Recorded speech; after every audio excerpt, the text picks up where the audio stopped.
Allô Dave! Yes! Comment est-ce que tout le monde se porte ce soir?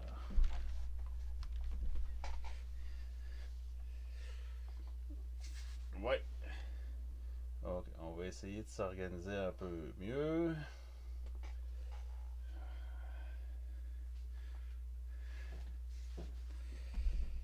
Quelqu'un qui écoute pas assez TV5?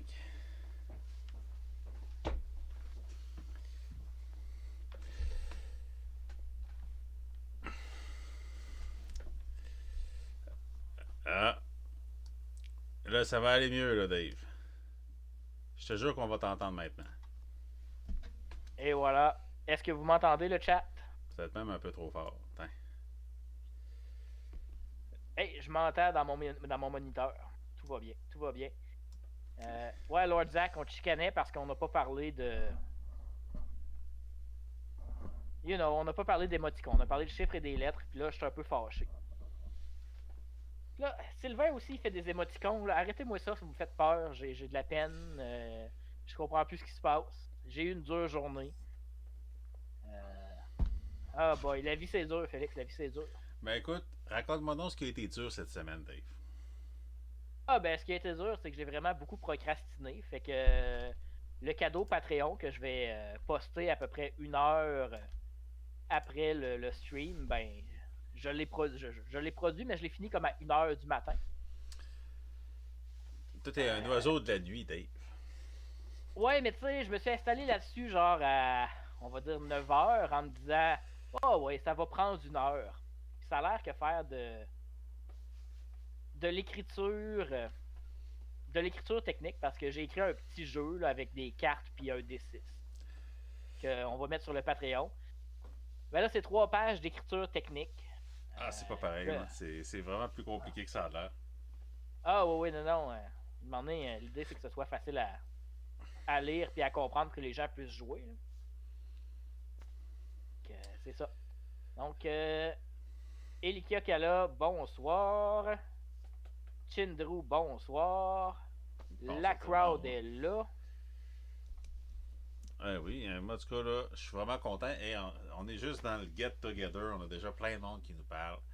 Ouais, Et je me ouais, sens là, comme si j'étais genre un invité à Jimmy Fallon. Puis là, tout le monde applaudit. ouais, ouais. Je Je suis tout pensais que t'allais énervé. dire, je me sens comme dans le générique de Cheers. Ben, mettons, je garde Cheers pour les grandes occasions. Ok, ok. J'ai compris, chat. Semaine prochaine, faut que vous vous surpassiez pour que Félix se sente comme dans un épisode de Cheers.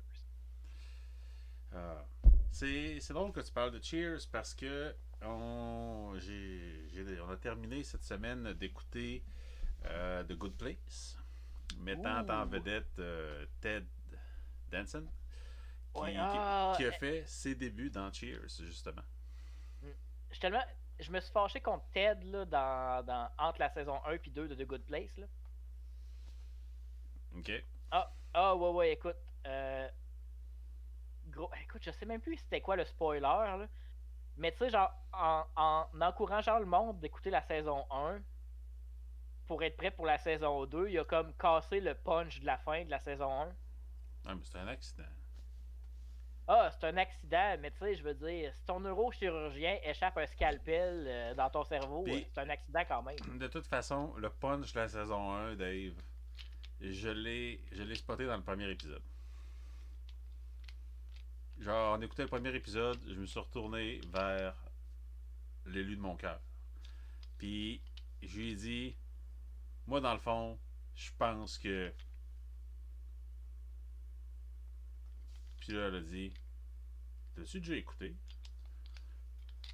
Puis j'ai dit, non, c'est juste que j'ai vraiment l'impression que. Puis, it turns out que I was right. Ouais, ouais, mais même si on devine le punch, il y a quand même des subtilités qu'on comprend pas nécessairement du premier coup, là, mais... Mais c'est un accident, là. Puis, tu sais, Ted s'en vient vieux, là. Laissez une chance. hmm. Ah, je l'avais. Mais sérieusement, là, si vous cherchez des bonnes séries à écouter, The Good Place. Sérieusement, là, j'ai pas vu la quatrième saison.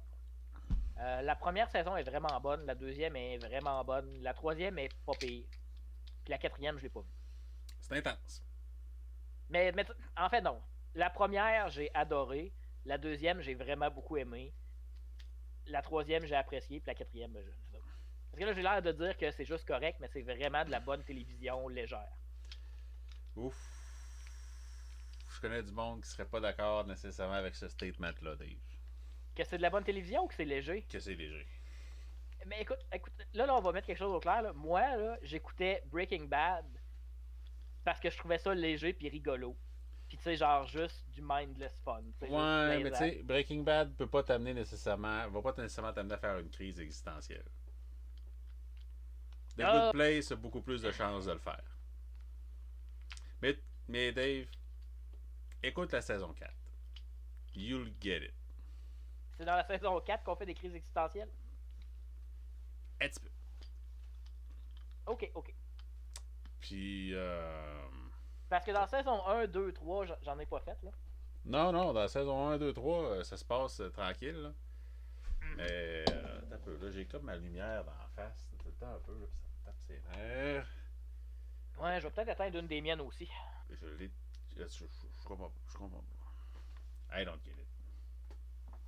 Ah, écoute, c'est compliqué la vie. Peut-être que si je change mon angle, là, un peu. Mais si on parle de Ted Danson, est-ce que tu avais écouté. Excusez, gang, on parle pas de RPG, on est encore dans le meet and greet. C'est important. Là, on a le droit, parle on a le droit.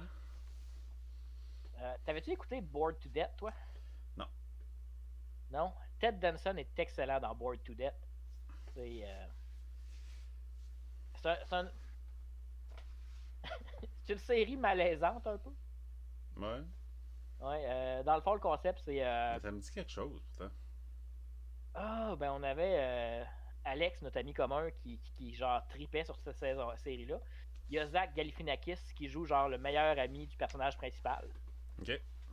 Puis, je sais plus c'est qui exactement Ted Danson pour le personnage principal, mais le personnage principal, c'est un auteur de romans policiers qui a le syndrome de la page blanche. Mm-hmm. Il a le syndrome de la page blanche, puis là, il se dit, ben, évidemment, la solution, je vais devenir détective privé. Fait que là, il va chercher sa licence, puis il devient détective privé. Pour pouvoir s'inspirer de la vraie vie pour ses romans. Puis là, son meilleur ami embarque là-dedans. Puis, je pense que c'est pas son manager, là, son éditeur, là, Ted Danson. Là. Puis là, tu sais, genre, ces trois gars-là, genre, se lancent comme dans des histoires de manigances, puis d'enquêtes, puis de complots criminels. Puis, c'est un peu ridicule, là, tu sais, où il y a un personnage qui fait ça, puis qui est un peu débordé, l'autre qui est comme un peu détaché, puis il y en a un qui a beaucoup trop de plaisir, puis ce personnage-là, c'est Ted Danson. Alright. Sinon, plus récemment, il joue dans Mr. Mayor, qui est plutôt amusant aussi. Une nouvelle petite comédie là, de NBC, donc ça, comme on les aime. Mm-hmm. Fait que, quand même, écoute, la semaine aura été dure, mais au moins, il y a eu du Ted Danson. Ah, du Ted Danson. J'espère que c'est une bonne personne dans la vraie vie. Là. Ça me briserait un peu le cœur. Il a tellement l'air d'un gentil monsieur. Honnêtement, je pense que oui. Je l'ai déjà vu en entrevue. J'avais pogné, écoute, sur YouTube à un moment donné, une espèce de vidéo dans laquelle plusieurs comédiens, mais dans le sens film comédie, faisaient une espèce de table ronde. Puis tu sais, t'avais genre Jim Carrey, t'avais Sacha Baron Cohen, t'avais, je me rappelle pas de son nom, là, mais l'acteur qui jouait Fonzie. Je pense que c'est ça, Fonzie, son concept. Ouais. Puis t'avais Ted Danson, puis t'en avais deux autres aussi. Puis tu sais, qui faisaient comme une espèce de rétrospective de leur carrière. Puis genre. Ça va. Il y avait tout l'air de des good guys. Ah ben, espérons que c'était vrai. Mais écoute, Ted Danson, là, c'est vraiment niaiseux, là, mais il a une grosse tête, puis j'aime ça. Ah, c'est une présence rassurante. Ouais, non, définitivement. Puis il a de l'air grand en plus. Ouais. Il me semble, tu sais, j'aurais besoin de me faire annoncer une mauvaise nouvelle, là. J'aimerais ça qu'il me l'annonce. Ça, ouais, ça, je suis d'accord. Ouais, ouais. Euh, Sinon, par de ça, en Dave, effet, tu fais des choses cool dans le monde du gaming. Parce dans le que, monde du parce gaming, que notre podcast de Ted Danson, il est de même. Fait que, faut se garder un peu de stock. ben écoute, je suis quand même actif un peu dans des groupes de game design, là, puis j'ai fait une coupe de commentaires sur Reddit que le monde a bien gros aimé, là, puis qui était comme, ouais, t'as raison. Fait que tu sais, Mon, être un héros sur Reddit, j'aime bien ça. mon petit réditeur. Ouais. Ah, c'est pas Euh, pire ça. ah oui. Ah, mais écoute. Non, écoute, je sais même plus ce que j'ai fait de ma semaine. Je suis un peu dans une espèce de funk mental, là, T'as où, parlé avec un game designer. mais écoute, Félix, je voulais pas en parler tout de suite de ça. Dave vous en parlera pas. Mais on s'en parlera après où c'est pas le temps de publiciser. C'est correct, c'est correct. C'est correct. Non, non, mais C'est écoute, correct. c'est que je peux pas t'expliquer pourquoi je veux pas en parler devant les auditeurs, là. C'est rien de honteux, là, mais c'est du business talk de derrière le rideau de Détour Ludique. Écoute, c'est bien correct parce que moi aussi j'ai parlé avec un game designer, puis je suis pas prêt à en parler tout de suite. Non, non. Donc, s'il y a des choses qui se passent dans votre vie, puis vous n'êtes pas prêt à en parler, c'est correct. Mais si vous voulez en parler, on est là. Puis Puis Monsieur sinon, Savoureux est là aussi. sinon, ben moi, Dave, j'ai eu la chance d'essayer quelque chose que ça faisait très très très longtemps que je voulais essayer. Euh, j'ai enfin pu essayer le jeu de miniature Infinity. Oh, oui, ça fait De, longtemps que t'en parles, puis que t'es comme, c'est bon, c'est bon, c'est bon, je veux jouer. ben, écoute, le hype est à la hauteur de ce que c'est. J'ai rarement fait une expérience de jeu, on va dire, miniature, tactique de ce niveau-là. C'était vraiment, vraiment, vraiment cool. Euh, Mhm. Ben écoute, quand on va pouvoir recommencer à avoir des gros événements au local, je pense que ça va être poussé fort par le boss. ben, il y a des bonnes chances parce que c'est le genre de jeu qui mériterait définitivement une communauté. Euh, Puis surtout, tu sais, pour les gens qui aiment les jeux skirmish, qui jouent le bon avec un peu de miniatures, disons. Mais les. Mais tu sais, qui aiment ce genre de jeu-là, mais avec vraiment une dimension tactique qui est importante. C'est dans le sens où tenir une position. Comment je pourrais te dire ça, Dave? T'sais, ça se pourrait que dans ce jeu-là, tu dises je vais laisser ce gars-là sur le toit d'un espèce de dépanneur, mettons. Puis il bougera pas de la game. Parce que c'est vraiment là qu'il est efficace. Puis qu'il faut qu'il soit pour comme surveiller des corridors. Hmm. Euh, Parce que c'est le genre de jeu dans lequel, quand tu quand es le joueur actif puis que tu bouges tes bonhommes, ben, ce que tu fais déclenche des réactions des pièces ennemies. Fait que si t'as un bonhomme qui passe devant deux bonhommes, ben les deux autres vont avoir le droit de te tirer dessus.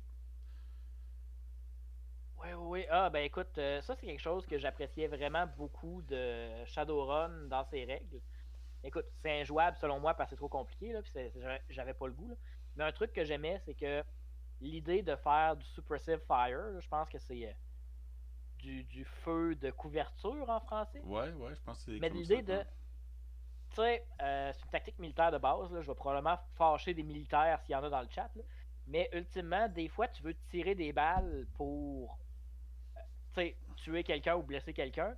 Mais des fois, tu tires des balles juste pour dire reste couché en arrière de ton cover, juste pour lui faire peur. Puis c'est le genre de tactique que s'il n'y a pas de réaction dans un jeu de stratégie, tu peux pas faire puis émuler. Ouais. Puis c'est cool que Infinity le permette. Ah, puis Euh, ça le fait bien parce que ça te force, en tant que joueur, à calculer les risques puis à te dire, bon, ben, il faut que cette zone-là est contrôlée. Comment est-ce que je peux faire quelque chose pour atténuer les risques, pour que je puisse me rendre à X, Y place, que je puisse faire mes moves. Un jeu dans lequel le positionnement est genre clé. C'est honnêtement, en tout cas, Ça faisait longtemps que j'avais pas joué à un jeu comme ça, puis que j'avais pas eu comme des petits papillons dans le ventre, là, parce que je sentais qu'il y avait une tension au niveau du jeu. Là, fait que en tout cas, j'espère peut-être amener à avoir la chance de te le faire essayer vite vite. Là, question que tu saches un peu what the hype is about.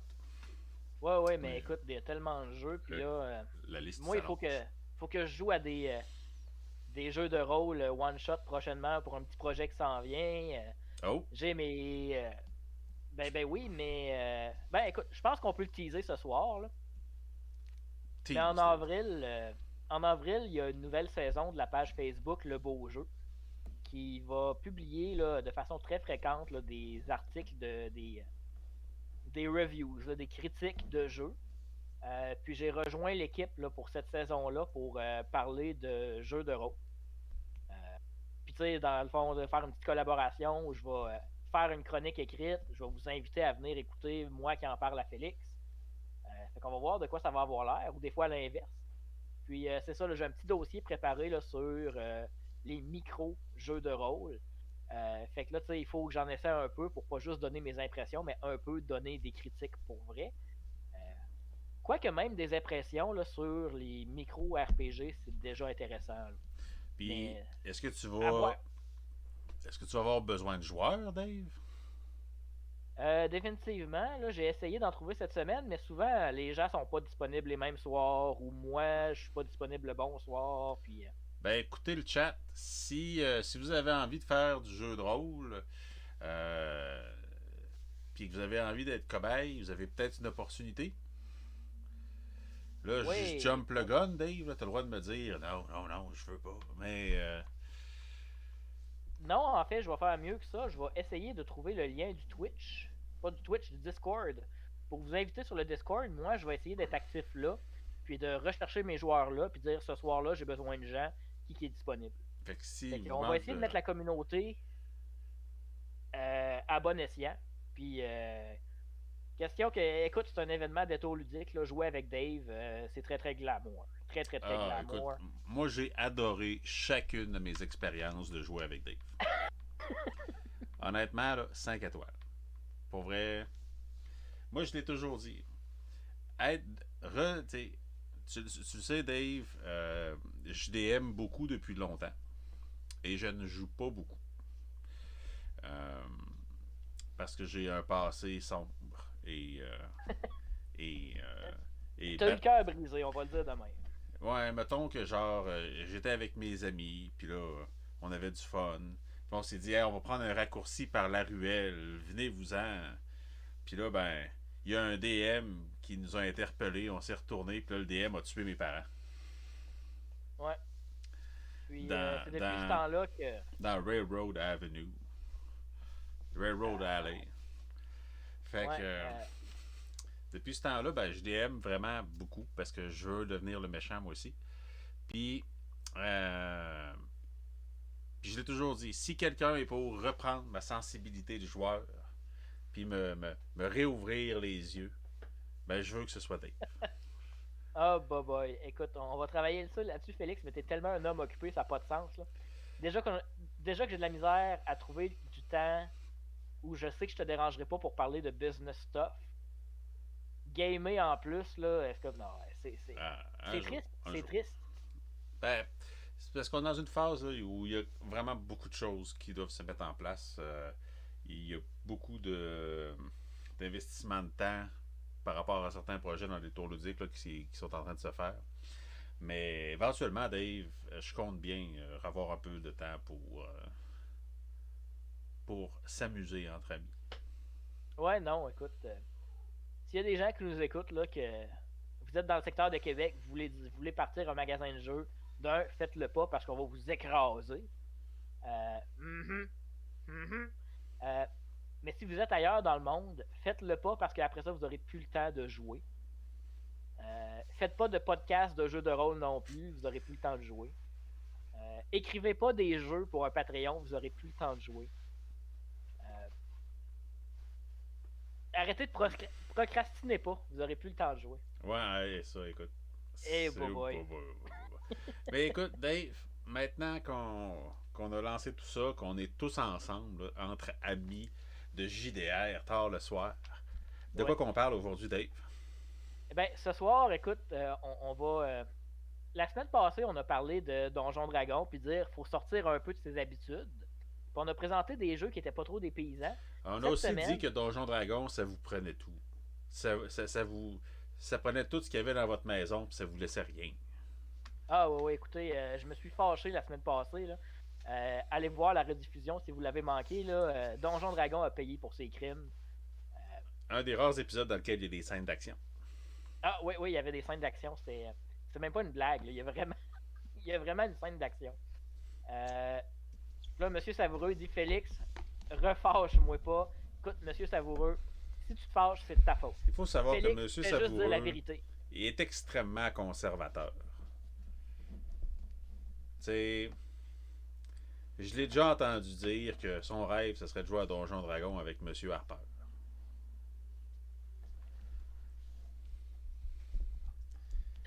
Je pensais à Harper qui a écrit Blades in the Dark, puis j'étais comme, je la comprends pas. Non, non, Former Prime Minister. Ouais, donc écoute, on divague un peu, mais on a présenté des jeux qui étaient pas trop différents de Donjon Dragon, puis pas trop dépaysants, mais juste assez. Cette semaine, on fait le contraire. On présente chacun 4 jeux qui sont complètement dépaysants, qui sont carrément bizarres, weird, F-top, synonyme, incongru. Étrange. Le palais de la confusion. Euh,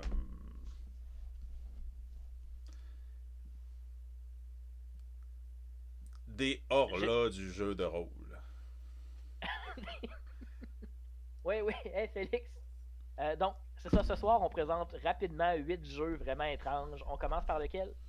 Ben écoute, Dave, moi je te Oui. propose qu'on passe à l'autre pièce, puis qu'on commence avec ce que tu as à nous présenter. Oh, ok, je sais même Donc, pas dans quel ordre que je vais devoir faire ça. On La vous confusion amène règne. dans le salon. Mhm. Donc, Oui.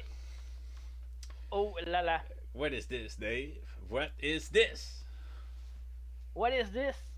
Eh bien, en 1980, ce qui est souvent nommé comme étant le... Excusez, j'ai regardé le chat, puis déjà dans le chat, les gens sont confus. Donc, en 1980, beaucoup de gens disent que c'est le premier jeu de rôle issu d'une licence. Mais ça, c'est des mensonges, parce qu'en 78, il y a eu un jeu de Star Trek qui devance de 2 ans. Puis dans le fond, c'est ça, là, en 1980. Ah, puis, excuse, parenthèse, mais genre, Donjon Dragon, c'était juste une version jeu de rôle du Wargame Chainmail. Fait que techniquement, je m'excuse, mais IP.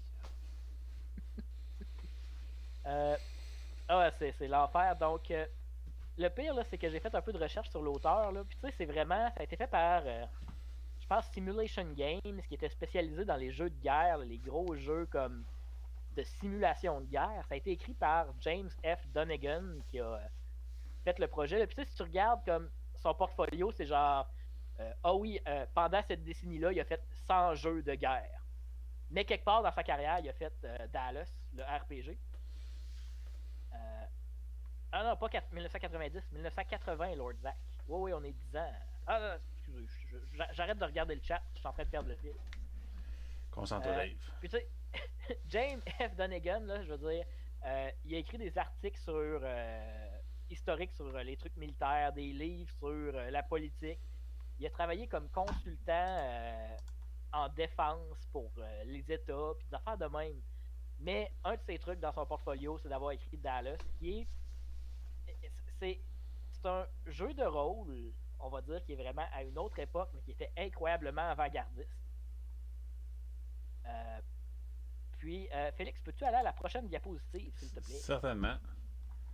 On s'excuse là, pour le petit effet bizarre. Là. Il y a eu un petit accident à la saisie. Oui. Oui, donc j'ai réussi à faire une capture d'écran de ma capture d'écran.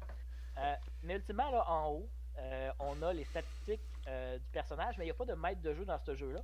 Donc, en haut, là, il y a les statistiques des personnages principaux, mais si tu regardes ça, Félix, là, Et la prochaine diapositive aussi. J'aimerais ça que tu me dises à quoi ça te fait penser. Ben, moi, déjà, sur la couverture, il y a quelque chose qui a tout de suite attiré mon attention, puis c'est le fait que le jeu t'invite à rejouer des épisodes de la série.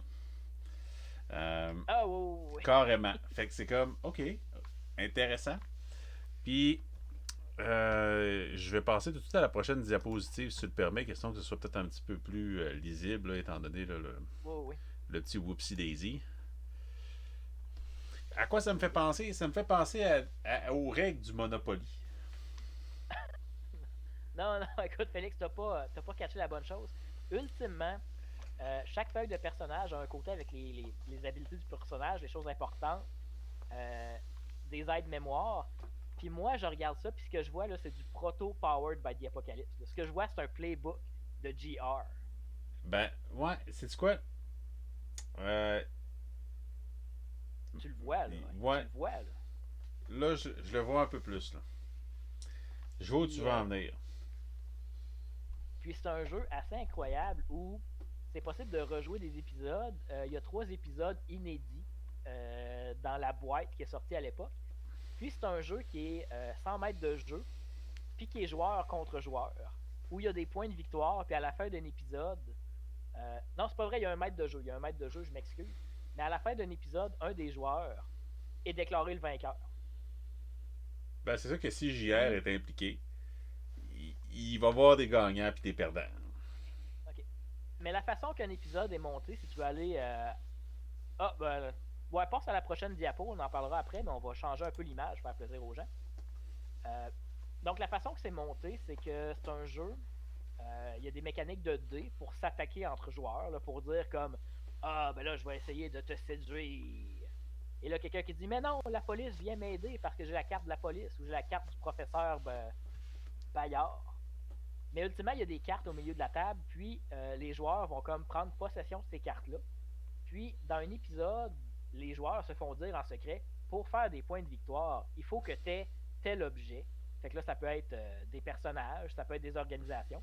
Mais ultimement, tu essaies de comme construire un coffre à outils de personnages, d'organisations et d'objets. Puis là, tu dis, OK, là, ça va me donner des points. Puis là, tu regardes, ah, le joueur là-bas qui joue Ellie, elle a l'air de vraiment vouloir avoir ce personnage-là de son bord. Fait que là, je vais l'empêcher de la prendre pour pas qu'elle fasse des points. Puis, ça, c'est dans chaque épisode, il y a comme une liste secrète. Mais en tout temps, les personnages ont des objectifs communs, là, comme pas communs, mais des objectifs, on va dire, permanents. Puis JR, là, pour chaque point de pouvoir que presque tout le monde perd, il fait des points. Fait que dès que quelqu'un ça va mal dans sa vie, JR, il fait des points. Puis je connais zéro la série Dallas. Je regardais ça, puis j'étais comme, je sais pas c'est qui JR, mais très clairement, JR, c'est un méchant. Puis Oui. j'aimais vraiment que, à travers des mécaniques de jeu, je comprenne c'était qui le personnage. Ben, honnêtement, je regarde ça aller, là, puis c'est quand même assez insane comme truc, là, parce que, tu sais, on est comme. Ok, ben, de un, tu sais, comme Gaspard Savoureux le mentionne un peu, d'ailleurs, il y a son ami Harper juste là, il doit être content. Euh, Euh, ben, on est comme un peu dans l'hybride, tu sais, du board game, mais du jeu de rôle en même temps, ce qui est quand même vraiment mhm. cool. On est dans une espèce d'asymétrie aussi, là, très routienne. Fait que, tu sais, Root, là, dans le fond, c'est juste un reskin de Dallas, ça se trouve. Là. Puis, c'est quand même, wow, le considérant, tu sais, l'époque où c'est sorti, puis genre, c'était quoi les référents pour construire des jeux qu'il y avait à cette époque-là. Mhm. Ah non, Very mais tu much sais, impressed. je vois ce jeu-là que définitivement, on va dire, tu sais, les mécaniques de dés là, sont tellement de l'époque. Peut-être un peu avant-gardistes, on va le dire, sont avant-gardistes, là, sont de 1987, mettons, tu sais. Puis tu sais, il y a tellement des trucs modernes, tu sais, c'est des trucs que des choses comme Prime Time Adventure ont fait comme plusieurs années plus tard, puis ça a été révolutionnaire. Puis ensuite, il y a eu World Wide Wrestling, qui est un peu culte, un peu méconnu, mais qui est considéré comme genre méga révolutionnaire, méga innovateur. Puis là, je tombe sur Dallas 1980, puis je suis comme, mais ce jeu-là, c'est tellement des choses incroyables. Euh, mais c'est ça, tu sais. Puis je regardais ça, puis j'étais comme, Il me semble qu'une édition mise à jour avec les personnages de Arrested Development, ça marcherait tellement bien. Ça pourrait être vraiment cool. D'ailleurs, mention spéciale, étant donné que la matriarche de la famille Bluth nous a malheureusement quittés aujourd'hui. L'actrice Jessica. Ah, je dormais pas bon aujourd'hui. Je sais pas, au pire, parle-nous de son personnage. Euh, ben là, parce que je suis devant le spot, on dirait que je pense. Ben, son surnom, c'est Gangi dans Arrested Development. C'est une Oui, oui, femme qui est prête à tout la pour matriarche. arriver à ses fins. Mhm. Et mais c'est une histoire compliquée. Puis on n'est pas là pour parler d'Arrested Development. C'était juste une petite mention honorable. Ouais, non, c'est une bonne série. Puis, Mais oui, je vois comment une adaptation de ça avec Arrested Development pourrait être vraiment, vraiment intéressant. Ou même, tu sais, plusieurs autres séries dans lesquelles euh, tout principe de jeu de pouvoir, tu sais, euh, serait, serait important. Je veux dire, Breaking Bad pourrait avoir sa version à un certain point. Le oui, oui, masque de puis Zorro aussi.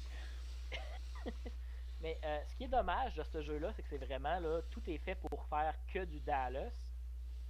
Mais tu sais, il aurait pu avoir là, comme un système de création d'univers, de création de personnages, d'ajouter. Rajoute un 30 pages au jeu. Euh, Ah ben, puis à je, ce moment-là, tu sais, genre, ce serait le jeu parfait pour faire du joueur contre joueur dans des séries télé de soap opéra. ah, exact. Même dans d'autres œuvres de fiction, je verrais vraiment bien Dune, par exemple, être interprété dans un truc comme ça, où chaque joueur représente comme une des maisons. Puis, alors, pour vrai, je suis quand même assez impressionné. Tu sais, pour quelque Ouais, chose non, sur non. lequel c'est écrit Dallas, puis qui est comme JR avec un chapeau de cowboy sur le top, là, quand Mhm. même impressionné. Ah, non, non. Puis c'est ça, là, dans le chat, là, Monsieur Savoureux là, répondait que c'est en 1974 que Donjon Dragon est apparu. Fait que, tu sais, quand en 1980, 6 ans plus tard, on a ça qui sort, que c'est méga novateur, puis qu'après ça, il y a genre une décennie complète qui va passer ou presque, avant que quelqu'un retente quelque chose du genre. C'est big. C'est dommage parce que Dallas a été un peu un flop. Il y a une citation de l'artiste qui a fait les dessins à l'intérieur, puis probablement le graphic design, qui disait que il y a eu 80 000 copies imprimées, c'est-à-dire 79 999 copies de trop. Il est dur. Il est dur avec son propre projet, mais, euh, mais non, définitivement, là, c'est un jeu que quand je vais avoir des bidou de money, un peu plus de lousse pour faire une folie, là, je vais retrouver sur eBay, puis je vais me le procurer. Euh, Et tout le mais tu monde, sais, on parle. Puis il n'est pas si cher que ça, là, si vous voulez me faire un cadeau. et Euh, tout le monde, c'est le temps de s'inscrire au Patreon, là, parce qu'en s'inscrivant au Patreon, là, on ramasse des sous. Dave s'achète Dallas, ouais, puis il, il fait une game devant vous. ouais, il va falloir que j'écoute des épisodes de Dallas. Je Mais tentais non, pris une coupe. sérieusement, le pire, c'est que si je peux avoir un peu plus de motivation, là, j'ai des projets là, de quelque chose qui pourrait. Ben, j'ai un projet de jeu, 100 mètres de jeu, joueur contre joueur, s'y apparente un peu.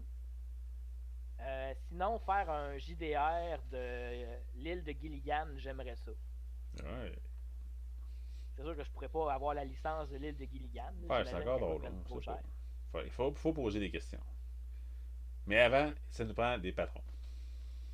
Ouais, ouais. Donc, patreon.com barre oblique détour ludique. Justement, ce soir, un peu après le stream, moi, je vais faire quelques corrections à un jeu. Puis il va y avoir un jeu de disponible là, pour 2 joueurs qui se joue avec des cartes et des dés, donc accessible à tout le monde. Ouais, écoute, dernière diapo pour Dallas. Donc, ouais, c'est possible d'avoir le contrôle du FBI, euh, puis de la commission texane des chemins de fer. Ce qui a beaucoup de sens. Euh, Ce qui a beaucoup de sens. Je veux dire, c'est des gens à contrôler, c'est des outils. Euh, Ah, puis la Oil Trade Association. Ah oui, écoute. Là-dedans, il y en a du Mais bad guy. Laisse-moi te dire ça, Dave. ah non, mais c'était sérieusement le Dallas, je trouve que je sais pas si c'est un bon jeu honnêtement, mais c'est un jeu qui est méconnu puis qu'il a essayé des trucs vraiment cool, tu sais. Fait que c'est ça. Oh boy, on continue avec mes jeux à moi. Ben écoute, tu veux alterner? Non, non, non, non, non, non, non, non, non, Félix, on va parler de Kingdom. Kingdom, qui est un jeu de 2013, et la deuxième édition a terminé son Patreon il n'y a pas très longtemps. C'est un jeu de Ben Robbins qui a aussi fait Microscope. Microscope, là, qui est un jeu qui. Je tire un peu la sauce parce que selon moi, Microscope. Ben non, non. Kingdom, c'est un jeu de rôle. Microscope, selon moi, ça n'en est pas un. C'est un jeu d'histoire collective. Mais ultimement, Kingdom, ce que ça vous propose de faire, c'est dire j'aimerais ça jouer à Dallas, mais je veux pas jouer au jeu de 1980. Puis là, dans Kingdom, dans le fond, les joueurs vont créer un royaume. Puis, dans ce royaume, il va y avoir des problèmes, des personnages importants et ce genre de choses-là. Peux-tu passer à la prochaine diapo, s'il te plaît? Already done. Mhm. Donc, dans Kingdom, dans le fond, là, c'est un royaume dans le contexte du jeu. C'est n'importe quelle communauté. Fait que c'est ultimement, vous choisissez quelque chose, vous pourriez dire c'est une ville avec une famille riche qui contrôle le pétrole, ou vous pourriez dire c'est l'histoire d'un petit quartier où quelqu'un va jouer le camelot. J'ai tellement eu peur Puis, que tu dises que c'est l'histoire d'un petit castor. non, non, non, ben, euh, c'est ça. Donc, les joueurs vont créer un royaume, puis ça peut être un royaume au sens littéral, mais ça pourrait être comme, tu sais, genre, une communauté autour d'une école où là, quelqu'un va jouer le directeur d'école, quelqu'un va jouer le professeur de musique, puis là, quelqu'un va jouer le petit bum qui a des problèmes. Puis, dans le fond, les joueurs vont créer des personnages. Il y a trois rôles possibles, qui ne sont pas dans les diapos malheureusement. Mais il y a trois Oh. rôles possibles. On peut jouer quelqu'un qui, dans le fond, trois classes, entre guillemets. On peut jouer quelqu'un qui est le power, le pouvoir. Ça, c'est quelqu'un qui a du pouvoir sur la fiction puis qui va dire les choses se passent comme ça. La deuxième classe, c'est jouer la perspective. C'est jouer un personnage qui dit dans le futur, les choses vont aller comme ça. Ou jouer ce qu'eux appellent un touchstone, puis on va appeler ça le cœur. C'est jouer un personnage là, qui est intimement lié à la communauté du royaume, puis qui va comme être un espèce de canari qui va comme dire ah, mais là, le royaume, ses habitants vont réagir comme ça. Fait qu'il y a un peu le porte-parole des habitants du royaume. Euh, donc, dans le contexte d'une école secondaire, ben, ce serait probablement un des étudiants. Que tu sais, c'est comme l'étudiant typique qui parle beaucoup aux profs, puis qui représente les étudiants au sens global dans la fiction. Puis, à tour de rôle, là, les joueurs prennent le contrôle, puis doivent raconter des scènes, inclure les autres personnages. Puis, à la fin des scènes, euh, dans le fond, il y a trois pistes à faire avancer pour que finalement quelque chose se passe. Donc, c'est possible de faire avancer la piste du temps, où le temps passe simplement pour comme retarder les deux autres. Si la piste de crise arrive jusqu'à la fin, il y a quelque chose d'incroyablement mal qui se produit dans la communauté. Puis justement, le personnage, le joueur qui joue un personnage perspective a le pouvoir de diminuer cette piste-là au lieu de l'augmenter. S'il a l'opinion que les choses regardent bien, que ça va bien. Puis finalement, là, tout ça, c'est beaucoup en lien avec des crossroads, des croisées du chemin, où le royaume se pose une grande question. Fait que mettons que la grande question pour une école secondaire, ce serait avons-nous assez d'argent pour créer une piste de BMX? Oui ou non? Puis là, autour de cette croisée des chemins-là, les joueurs vont s'affronter, vont raconter des histoires. Puis éventuellement, oui ou non, il va y avoir une piste de BMX qui va se construire. C'est 100 mètres de jeu. S'il y a des gens qui connaissent Fiasco un peu, je vous dirais que c'est un fiasco sérieux. Au fiasco, souvent, là, c'est des gens qui ont de l'ambition, mais qui n'ont pas de self-control, puis c'est tout le temps humoristique, c'est tout le temps un peu loufoque. Alors que Kingdom là, propose vraiment là, de raconter l'histoire d'une communauté de façon sérieuse. Euh, Fait que c'est ça, là, on est loin de l'aventure. On est vraiment, là, si vous voulez faire une game de Game of Thrones, si vous voulez jouer à Dallas, en dehors de la vieille boîte de 1980, euh, vous voulez jouer Lord of the Flies, là, des jeunes sur une île qui se sont écrasés là, sans supervision d'adultes, ça le fait bien. Des histoires dans l'espace, là, de politique, justement, d'une fonctionnerait relativement bien. Peut-être pas avec toutes les communautés, mais on va dire, mettons, Ah, une ça communauté serait contrôlée compliqué. par. Hmm? Ça serait compliqué. Ça serait Mais, compliqué, mais mais une genre, communauté dans l'univers de Dune, mettons. genre Gilligan dans lequel il y a quelqu'un qui est mort sur l'île, puis genre, tout le monde se suspecte les uns les autres. Ça le ferait bien, mais le problème de Gilligan, c'est que la communauté est trop petite. Euh, Définitivement, là, Kingdom prend pour acquis qu'il y a vraiment une communauté, on va dire, là, une trentaine de personnes peut-être. J'ai mieux que C'est ça, très Dave. vague. J'ai mieux que ça. Hmm? Tu joues une communauté de singes Oui, qui sont sur l'île de Gilligan, mais mais qui subissent comme Gilligan et ses amis. ah, ok, fait que là, tu sais, mettons, la croisée des chemins dans cette partie-là, ce serait genre de dire allons-nous inclure ces primates d'une autre espèce à notre tribu. Mettons. Puis là, genre, un des Puis là, il y enjeux, a. c'est là, le professeur a encore inventé quelque chose avec full de coconuts. Puis là, on commence à manquer de coconuts. Ouais. Tu sais, on peut-tu Fait, les manger? ouais. Fait que là, s'il y a une crise qui. Si les 5 cases de Crisis se remplissent, très clairement, il y a une guerre avec les survivants puis la gang à Gilligan.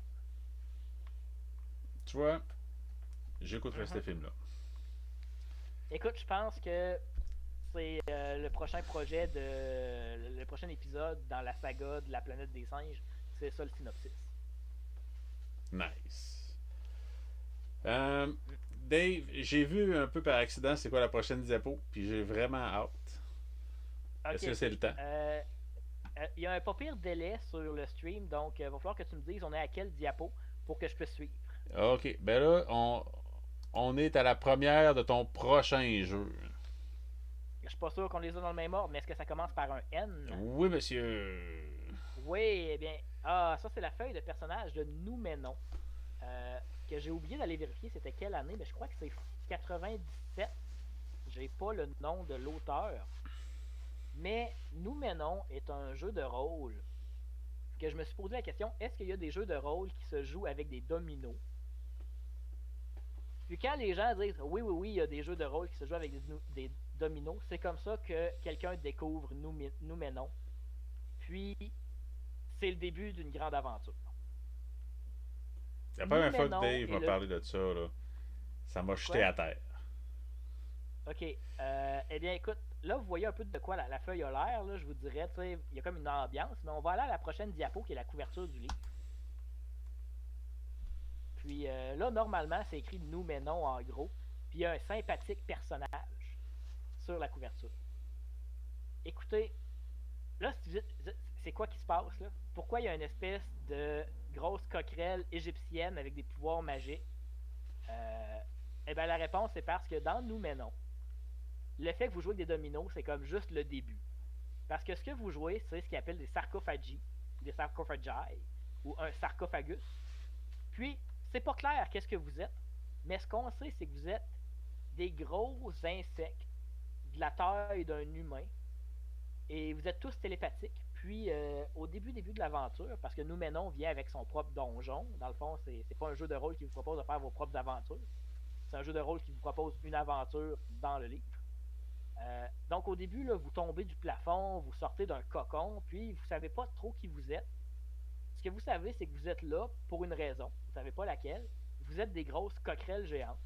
Vous pouvez communiquer, euh, vous pouvez communiquer télépathiquement. Puis c'est à peu près ce que vous savez. Ce que vous savez par contre, c'est que vous avez accès à des connaissances qui viennent d'ailleurs. Puis là, le jeu est pas clair. Il y en a qui c'est un peu sous-entendu que ce serait vos vies antérieures. C'est un peu sous-entendu que vous êtes mort. c'est un peu sous-entendu que peut-être vous êtes des entités cosmiques dans un autre plan.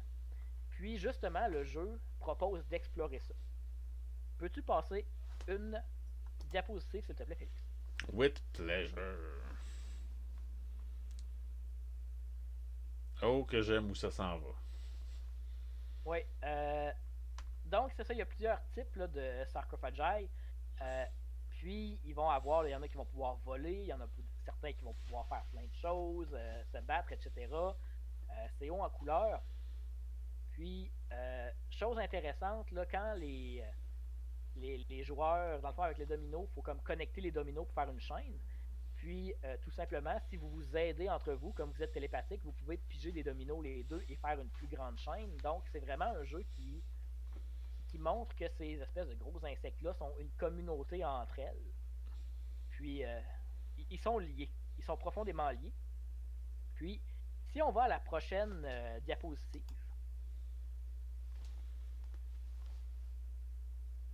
Je pense que c'est un peu Je pense bizarre. que c'est buggé. Oui, bon. Donc, un des premiers personnages qu'on va rencontrer dans Noumenon, c'était cette espèce de guide-là, qui est un gros éléphant avec trois yeux. Puis là, lui, c'est un peu votre guide. Là. C'est un peu la voie de l'endroit qui est exploré dans Noumenon, un endroit qui s'appelle la Silhouette Rouge. Un peu genre comme Puis, Cornelius dans Babar. il y a définitivement une vibe de Cornelius, mais tu sais, Babar, c'est des éléphants puis des humains qui vivent côte à côte, il y a des méchants rhinocéros. Si tu tournes à la prochaine diapositive, Félix,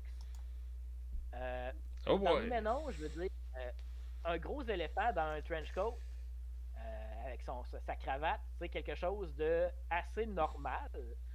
Ou je sais pas c'est qui ces personnages-là parce qu'un jour j'ai espoir de jouer à Noumenon. J'ai tellement espoir d'un jour trouver des gens qui sont prêts à se lancer dans cette aventure-là avec moi.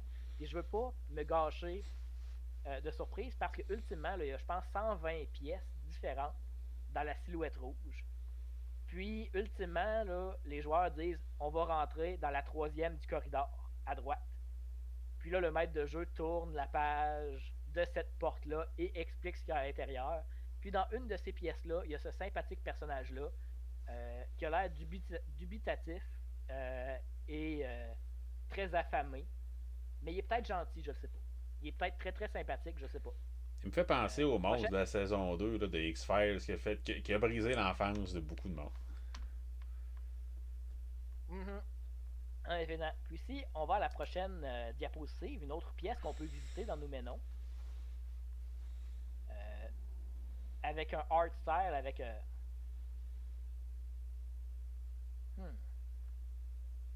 je pense que l'image a brisé le chat. Le chat. Pas le chat. Écoute, tu sais, quand on a des petits problèmes de changement d'image qui font planter le stream, là, Ben, là, ça a l'air de. donc, Ouais. c'est aussi possible de rencontrer une femme vaguement Grèce antique, donc dans ses vêtements, avec un chat dans une pièce. Puis moi, je pense qu'elle est probablement beaucoup plus effrayante que l'espèce de personnage qu'on a vu dans la précédente diapositive.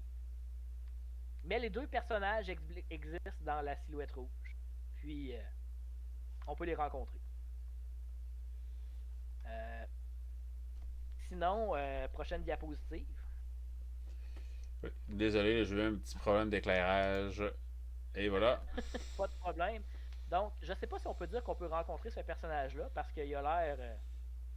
Il a l'air, je dirais, indisposé. Il a l'air déjà parti. Ouais, il est comme plus tout à fait là. Hein. Mais c'est ça, ils veulent pas qu'il parte encore plus loin. Il a le pied attaché à sa civière. Puis, si on regarde là à l'arrière, là, il semble y avoir un jeune, un singe, un vieux coyote avec la rage et un aigle dans des espèces de bulles ou de miroirs. Il y a quelqu'un pendu par un pied dans un cadre derrière, puis la fenêtre est barricadée. Fait que tu sais, je veux dire, jouer des grosses coquerelles géantes, jouer sur des grosses coquerelles géantes, c'est c'est pas la chose la plus normale, mais c'est pas la chose la plus bizarre qui se passe dans ce jeu-là. Dernière diapositive. La voici. Ben, je sais pas ce qui se passe dans la diapositive, honnêtement, là. Mais définitivement, il se passe des choses. Toutes. Tout. C'est l'enfer. Mais c'est ça, je veux dire, nous maintenant, c'est un jeu là, qui est haut en couleur. Puis c'est ça.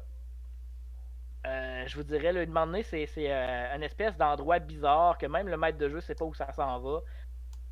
Je me suis gardé beaucoup de surprises parce qu'un jour, j'ai espoir de l'explorer avec du monde.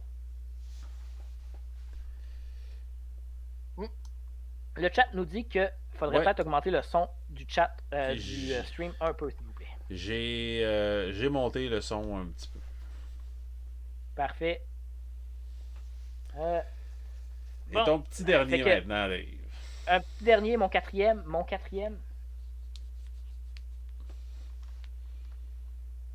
Bien, je vais prendre pour acquis qu'on le voit parce que, oui, hey, Trouble for Hire.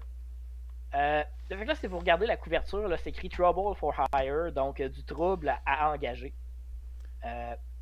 Puis, vous voyez, là, il y a une corvette blanche, il y a un gars avec une chemise hawaïenne, il y a une espèce de Firebird avec un gars qui a des mitraillettes dans les mains qui tire. Puis là, on triche un peu parce que selon l'auteur de Trouble for Hire, Kevin Holland Jr., qui a sorti le jeu en 2018, il décrit pas son jeu comme un jeu de rôle, mais il le décrit comme autre chose qui s'achète dans les magasins qui vendent des jeux de rôle. Fait que c'est vraiment là, quelque chose d'un peu étrange. Puis, dans Trouble for Hire, il y a ultimement, c'est un jeu sans maître de jeu. Ou plus précisément, c'est un jeu où il y a un joueur et les autres sont les maîtres de jeu. Donc, si on va à la prochaine page, s'il te plaît, Félix. Le personnage principal de Trouble for Hire s'appelle Ruben Carlos Ruiz. Puis lui, là, il est dans sa corvette. Puis si vous jouez à Trouble for Hire, vous devez absolument avoir un joueur qui joue Ruben. C'est obligatoire.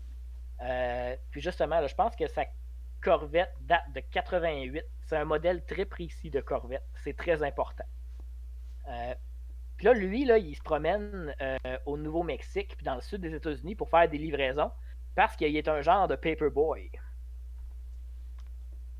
Puis, donc, lui, il veut faire ses livraisons, mais tout le monde veut l'en empêcher parce que le crime, c'est épouvantable. Il y a des espèces de fantômes. Ça va pas bien dans le sud des États-Unis. Prochaine diapositive.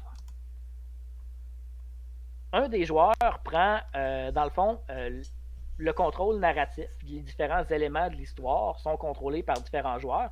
Puis, il y a une feuille pour chacun des rôles. La Villanos va vraiment là, proposer de jouer les méchants. Donc, quand quelqu'un joue la Villanos, son but, son travail, c'est de mettre des gens qui s'opposent directement à Ruben. L'autre, après ça, il y a Los Espectadores, qui, là, on parle vraiment d'un joueur qui va contrôler le décor. Donc, des personnages neutres, là, comme des petites villes, des restaurants, des gens qui vont être comme peut-être des alliés, peut-être des ennemis de Ruben, mais on ne le sait pas encore. C'est des gens vraiment neutres, plein de gens.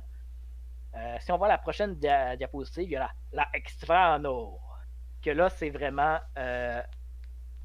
tout ce qui est paranormal. C'est vraiment là, des histoires de fantômes, de motards russes décédés et de Hollandais volants des années 80. C'est vraiment spécial. Finalement, il y a The Editor, la prochaine diapo, qui va proposer là, de vraiment là, faire des flashbacks, de montrer des scènes qui sont loin de Ruben, tout ça. Puis, la grosse twist, c'est que c'est pas un jeu où au début de la partie, vous choisissez un rôle. C'est un jeu où au début de la partie, vous choisissez un rôle jusqu'à ce que vous changiez.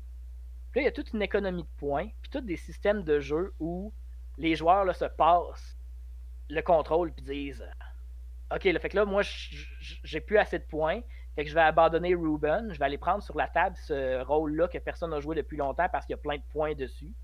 Là, Ruben devient disponible au milieu de la table. Quelqu'un prend Ruben, devient le personnage principal, devient le joueur, pendant que les autres sont encore maîtres de jeu. C'est l'enfer. Puis là, je fais juste parler tout seul, Félix. Est-ce que tu es toujours là? Oui, oui, je suis toujours là, mais je suis absorbé, Dave, par tes paroles, parce que c'est un jeu qui est tellement spécial, c'est tellement étrange. Euh, je sais pas quoi dire. Honnêtement, là, c'est. Ah, Genre, c'est. je veux jouer à ce jeu-là. Autant que je Ah veux non, jouer à Nouménon. c'est très très Félix comme jeu. C'est aussi. C'est en quelle année que Morkborg est sorti qui avait un design incroyable? C'est pas 2019, 2020? Morkborg, c'est compliqué. Il est sorti, techniquement, il a atteint les grands réseaux de distribution en 2020. Mais, mais voilà. Mais ah non, non, le graphic design de ce jeu-là est malade. Euh, Puis dans la version physique, qui est quand même très dure à trouver, la version électronique, là, un peu plus. Mais juste le format, là, c'est un carré. Ce jeu-là est juste bizarre de A à Z. Il y a plein de jeux. Écoutez, pourquoi je veux faire mes jeux? Pourquoi je fais des podcasts de jeux de rôle? Je sais pas, parce que ça m'enlève du temps pour jouer à ces jeux-là. Encore là, Trouble for Hire, vu que les petites fiches se promènent beaucoup, il y a beaucoup de points qui se promènent. C'est quelque chose qu'en COVID, là, je peux malheureusement pas faire parce que je suis pas assez confortable sur les plateformes Roll20 et compagnie. Donc, mais quand même, je veux dire, c'est vraiment original. C'est vraiment un jeu qui propose vraiment une exploration narrative complètement différente. Puis, Bon, écoute, et puis. morale de l'histoire, faites-vous vacciner, ok? Allez-y, là, choupa chou. Ayez vos 2 shots pour qu'enfin on puisse aller faire des games. Oui, oui, définitivement. Là. Ah, boy. Mais faut que je m'habitue à plus en faire en ligne parce que ça règle bien gros les problèmes de ah, j'aimerais ça, mais là, faut que je fasse 20 minutes de voiture, fait qu'il faut que j'arrive plus tard, faut que je parte plus tôt. Euh, Peut-être que je vais devoir apprendre à apprécier de faire des parties sur Internet plus que je le fais déjà. Parce que présentement, c'est un compromis que je fais, pas quelque chose que j'apprécie. Bien ça, c'est un autre sujet pour un autre soir. Genre en 2023, quand ces choses-là vont être derrière nous, puis qu'on va pouvoir en parler de façon moins émotive. Ouais, Ouais. je suis d'accord. Fait que Dave, c'était tes 4 jeux, je pense. Oui, c'est mes 4 jeux. Écoute, excuse, je t'ai pas laissé parler beaucoup, Félix, parce que Ah, quand on me écoute, dit présente des choses, j'ai une grande boîte. c'est Une pas grande, grande grave. boîte. Comme je t'ai dit, là, j'étais absorbé parce que tu disais, Dave. J'étais là, Ah, boy. écoute, envoûté. Euh, moi, par contre, Je pense que j'ai présenté juste des jeux. Écoute, je pense que lui qui t'intéresse le moins, c'est Kingdom. Faut le dire. définitivement, définitivement. Je sais pas, Kingdom, je vois le pire. Je vois pourquoi beaucoup de gens doivent aimer beaucoup ce jeu-là. Mais il est peut-être pas assez wild à mon goût. Oh non, non, C'est. définitivement, c'est le moins bizarre. Euh, Puis je vais être honnête, ce que je voulais présenter, c'est Microscope, mais je me suis trompé de nom. Parce que Microscope, les gens ne jouent pas des personnages, donc c'est encore moins un jeu de rôle. Mais c'est ça, tu sais, genre Kingdom fait quelque chose de spécial, puis je suis comme, ok, il est assez spécial pour ce soir. Puis de toute façon, avec les 3 autres jeux que je présente, ça m'en prend un qui est un peu moins piquant. Ben, c'est bon ça, Dave. C'est comme l'idée, tu sais, de dire, tu sais, quand euh, j'ai regardé une humoriste canadienne faire un spectacle un moment donné, puis elle racontait genre, moi j'aime toujours ça finir, genre, ben pas finir nécessairement, mais tu sais, genre, faire une joke vraiment plate pour que les autres après soient vraiment plus drôles. Puis j'étais comme, mais c'est vrai que c'est le même. Il faut en faire de temps en temps. Ouais, ouais. Bon, ben écoute, moi Faut y aller avec les pieds.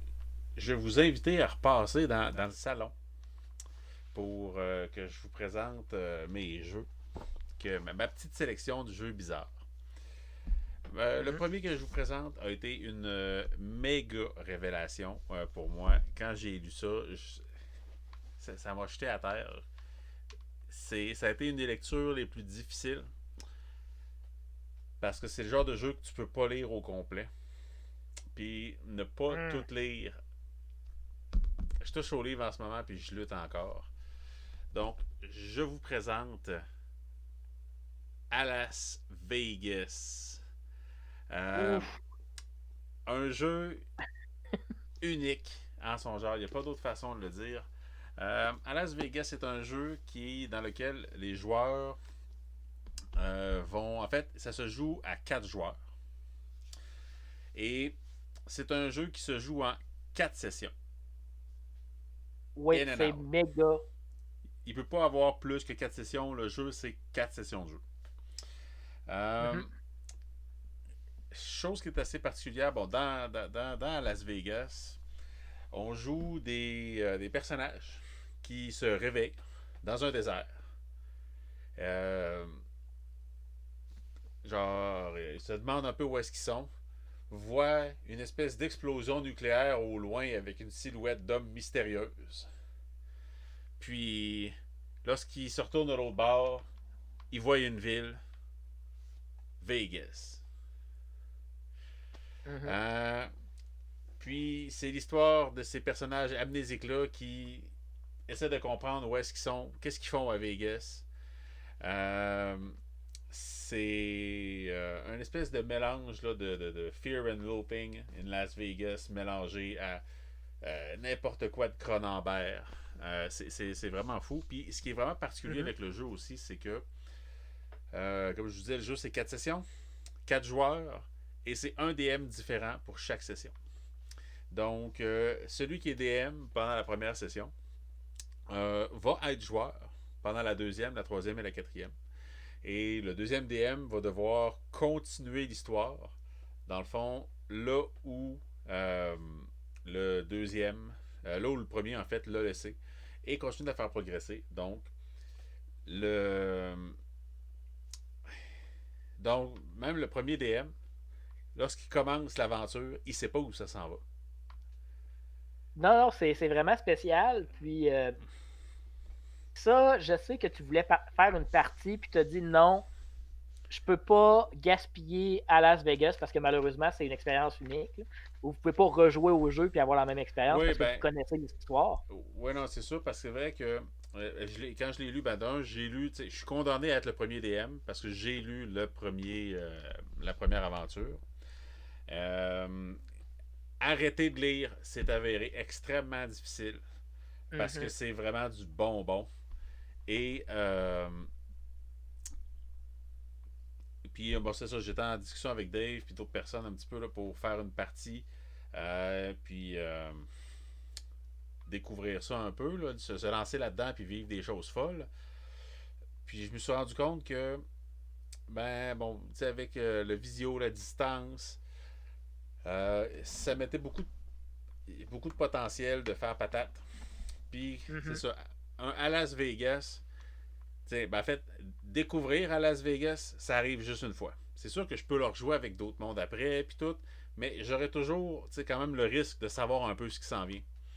Mhm. Fait que pour vraiment vivre un réel à Las Vegas, je veux qu'on soit autour de la table avec la petite musique là, western, puis tout le kit. Ah, je Ah suis oui, tout puis énervé juste à y penser. ah non, non, j'ai lu la prémisse, j'ai lu les règles de base qui se jouent avec un jeu de tarot, que toutes les images doivent être différentes. Parce que les images du tarot servent d'inspiration pour ce qui se passe dans l'histoire. Euh, Mais tout ça puis réglementé comme le blackjack.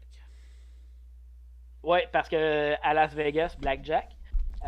Puis en plus, je crois qu'il y a 2 ou 3 autres aventures avec le même système dans le livre. Oui, le livre propose aussi, là, en fait, si je me souviens bien, 4 autres. Je ne sais pas si on peut appeler ça des aventures parce que c'est des contextes vraiment différents. Tu sais, ça utilise un peu le même méthode, ils appellent ça le système de fugue. Euh, mais c'est complètement d'autres genres d'histoires.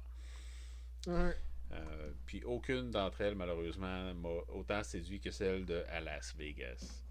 Écoute, juste dans la prémisse, je trouvais vraiment ça génial où quand tu te réveilles, en tant que joueur, on te demande de regarder, là, je pense, le joueur à ta droite. Puis là, ton personnage dit hein, c'est donc bien bizarre. Puis là, il décrit quelque chose, puis il force une description sur l'autre personnage. Fait que c'est comme, c'est donc bien bizarre, t'as un éléphant tatoué dans le dos. Parce que tu trouvais ça drôle, puis là, ben, l'autre joue un personnage que il sait pas pourquoi, puis il va probablement l'apprendre dans la fiction, dans genre au deuxième ou troisième épisode sur 4, pourquoi il y a un éléphant dans le dos. Euh, Fait que non, j'ai pas lu plus que Félix parce que je suis probablement condamné à jouer à ce jeu-là. Puis je suis probablement condamné à être le deuxième maître de jeu, mais on s'en parlera à ce moment-là. Fait que ça, c'est mon premier. J'ai vraiment, vraiment très, très hâte de le découvrir. Mon deuxième, malheureusement, est un petit peu compliqué à présenter étant donné que j'ai une version limitée du jeu. Mais grâce à la tranche, hein, on peut voir de quoi il s'agit. On va trouver le bon angle. Legacy Life Among the Runes, deuxième édition. Euh, c'est un jeu powered by the Apocalypse, donc comme on a déjà un petit peu parlé. Puis ce qui est vraiment très étrange de ce jeu-là, c'est que c'est un jeu qui se joue à deux niveaux. Il y a le niveau, ce qu'il appelle comme le niveau micro, il y a le niveau macro. Le macro et le micro. Puis, chaque joueur va représenter une faction existante dans un monde post-apocalyptique. Lorsqu'on crée une partie en fonction des diverses factions qui ont été choisies, les joueurs vont comme dessiner une carte approximative des environs avec les quelques monuments, les quelques ci et ça qu'ils possèdent. Puis, c'est un jeu qui fonctionne sur le principe du temps qui passe, où est-ce que il y a des éléments qui vont finir. Ben, en fait, il y a un moment où les joueurs vont déclencher ce qu'ils appellent une fin de génération, ce qui va créer toutes sortes là, de chamboulements d'un point de vue narratif, euh, créer un gap de temps pour ensuite commencer une nouvelle génération. Euh, Puis là où le jeu rentre dans le micro, c'est que les joueurs, à plusieurs moments, vont être amenés à créer et incarner des personnages de leur faction pour mener à bien soit des espèces de missions, soit gérer des crises. Donc, au cours du jeu, il y a des moments où on va être en train de parler en tant que faction, prendre les décisions politiques et tout ça, pour que on annonce qu'il se passe tel machin, je sais pas moi, Modra est en train d'arriver puis il fait tomber des espèces de machins bizarres partout, comme là, quand tu pesais sur Select là, dans le jeu de Godzilla au Nintendo. Puis fait que là, ben, les joueurs font OK, fait que là, il faut faire quelque chose. On va créer des personnages, puis on va comme intervenir dans cette scène-là. Fait qu'il y a toujours cette espèce de question-là de zoom in, zoom out, zoom in, zoom out. Mhm. Puis, en même temps, avec une question de, ben, il existe des ressources pour lesquelles il n'y en aura évidemment pas assez pour tout le monde. Donc, il y a quand même une espèce de dimension joueur contre joueur. Donc, la première fois que j'ai lu ça, j'étais comme, OK, wow, on est vraiment quasiment dans le jeu de société, avec la gestion de ressources, puis genre de faire des moves pour empêcher que lui ramasse ça, mais que nous on ramasse ça à la place, puis ça. Mais très très ancré dans le jeu de rôle en même temps. Puis ça a l'air d'être un jeu qui est quand même assez complexe, puis qui va nécessiter d'être joué par des joueurs qui vont avoir pris le temps de lire les règles.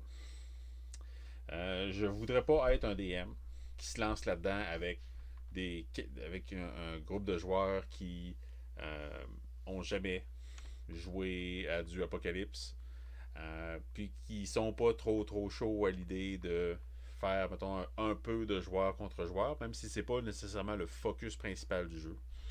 Euh, Parce que le jeu est hyper riche, il permet des choses extraordinaires, mais c'est quand même assez complexe.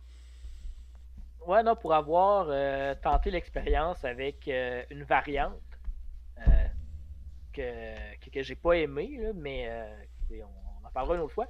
Mais non, l'idée de base, en fait, mon plus gros problème avec la variante qu'on a essayée, c'est que selon moi, ça n'aurait pas dû être dans une variante de Legacy. Mais non, non, c'est quelque chose. C'est jouer à deux niveaux, savoir qu'un jour tu vas abandonner ton personnage pour reprendre quelqu'un d'autre de la même faction. mais pas nécessairement avec les mêmes idéaux. Oui, parce que quand tu crées ton personnage, ben, tu dois créer plusieurs types de personnages. Tu vas créer comme un agent de ta faction, tu vas créer comme un, un senior de ta faction, disons, quelqu'un qui est là depuis longtemps, un vétéran. Tu vas créer un outsider et tu vas créer un rebelle. Fait que tu vas, en tant que joueur, tu vas réinterpréter ta faction vraiment de plusieurs façons en bout de ligne. Puis Mhm. des fois, ça va même arriver que pour une raison X ou Y, la faction d'un joueur ne soit pas impliquée. Puis que le joueur, par exemple, puisse juste dire Hey, je peux-tu faire un personnage de ta faction pour comme ce qui s'en vient. Euh, Puis d'explorer les choses de cette façon-là. Fait Ouais. en tout cas, vraiment original, vraiment cool. Plus dur au niveau de la pratique, mais je pense que si un jour là, je me trouvais un groupe de joueurs qui pourrait être intéressé par un jeu de rôle qui est vraiment très politique, euh, et qui sont prêts à apprendre les règles, et c'est le genre de trucs que je pourrais définitivement essayer. D'autant plus qu'il y a beaucoup de variantes qui ont été designées à la sortie de cette deuxième édition-là, qui permettent vraiment de choisir des thèmes là, qui, des fois, peuvent peut-être mieux cibler là, les joueurs en question.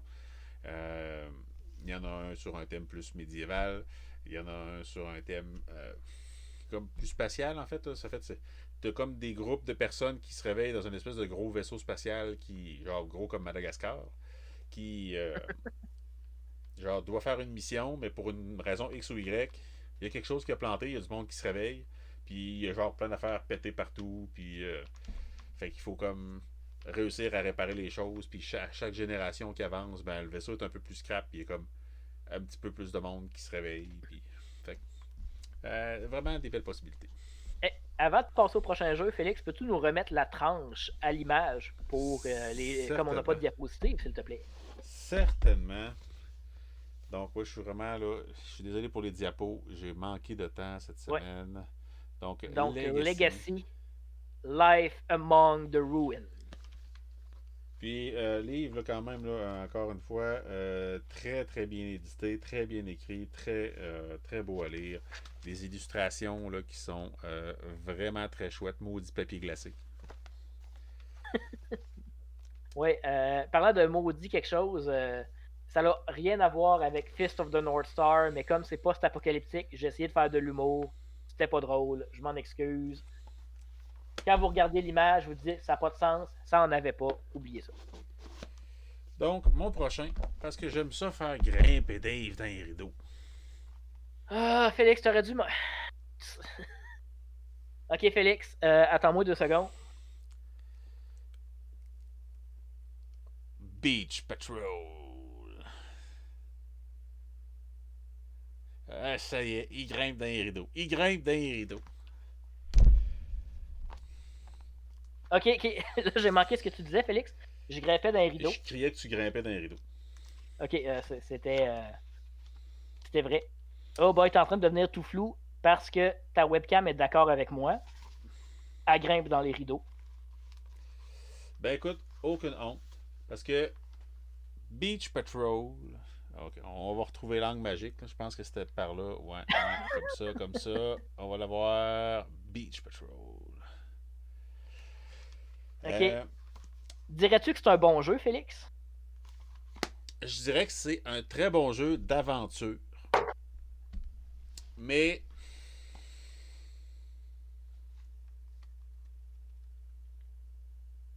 Félix?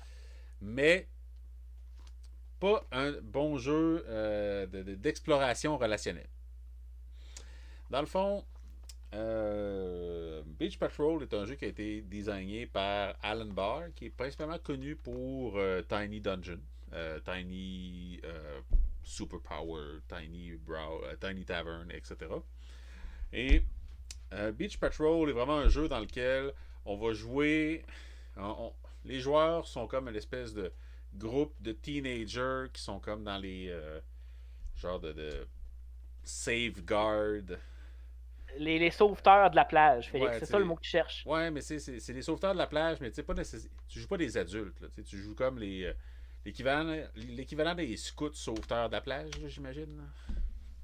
Ouais, ben écoute, moi Tu je sais, l'avais pas senti comme ça. J'étais comme, tu peux jouer des adultes, tu joues des gens qui sont impliqués avec la petite cabane des sauveteurs, puis, non? ben, bon, en tout cas, c'est peut-être, Ben, chacun notre interprétation. ouais, c'est Puis, vrai, toi tu penses que c'est bon. puis, dans le fond, en tant que les dudes qui doivent s'assurer que tout aille bien sur la plage, ben, il va se passer toutes sortes de choses.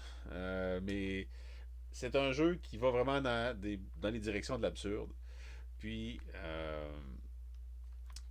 qui, qui vous permet vraiment là, de. Ah ah ah ah. Kabel Tusseg, tu viens peut-être de découvrir une des premières. Euh, une des premières parties de l'énigme. Ouais, ouais. Écoute, Kabel, tu viens de mettre le doigt sur quelque chose, là. C'est pas une erreur.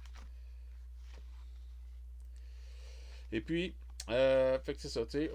Puis c'est un jeu dans lequel c'est vraiment très bière et pretzel, dans le sens où euh, on. On veut euh, renverser sa bière dessus, Félix. ah, Puis après ça, on veut sacrer du sel dessus pour égratigner la couverture. puis, tu sais, je vais vous Puis, donner un exemple. Il y a un générateur d'aventure dans le jeu qui est vraiment très fantastique, qui vous ce permet de morceau-là, je dire, l'aime. Ce morceau-là, je l'aime. qui vous permet de Je vais le dire, bon déchirer ben, avant de mettre le livre au vidange. le thème de l'aventure va être de séduire un, un groupe de voleurs dans un café. Mais il va y avoir un agent double euh, du Yacht Club. Fait que déjà là, je veux dire, moi j'ai déjà une idée de bonne histoire avec ça.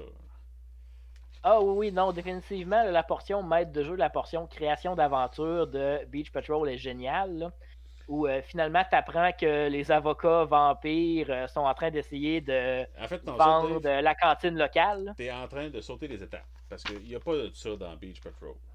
Par Non? contre, dans Beach Patrol Night, Ouais, ouais, c'est là, vrai, il il y a y a une ces version choses-là. Night. Où est-ce Ouais. que une mission peut. Une mission, un épisode peut devenir de, de bargainer quelque chose. Négocier. Ouais, c'est ça, de négocier avec un. On va se trouver quelque chose de bien. Là. De négocier un load of cash, donc beaucoup de pognon. Euh,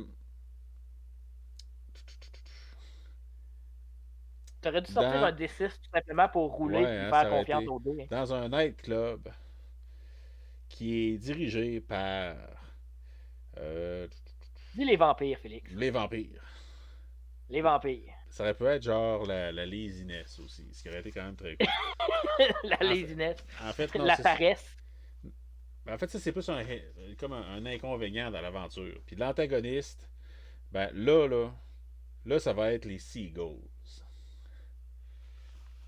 Fait que là, il faut Mais négocier un paquet de cash euh, avec les dans le vampires night, dans le nightclub, avec les vampires dans le nightclub, mais en réalité, les méchants, c'est les goéland. goélands.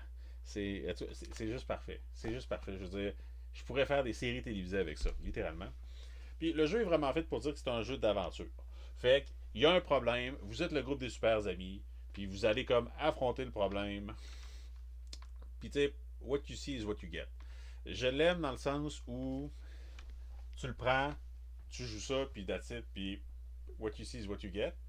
Mais Dave, je sais que toi tu l'aimes pas tant parce que tu aurais aimé qu'il fasse certaines choses en plus. Ben, en fait, vois-tu, c'est qu'il est construit sur le squelette de Tiny Dungeon, Mhm. qui est ultimement là, une version simplifiée de.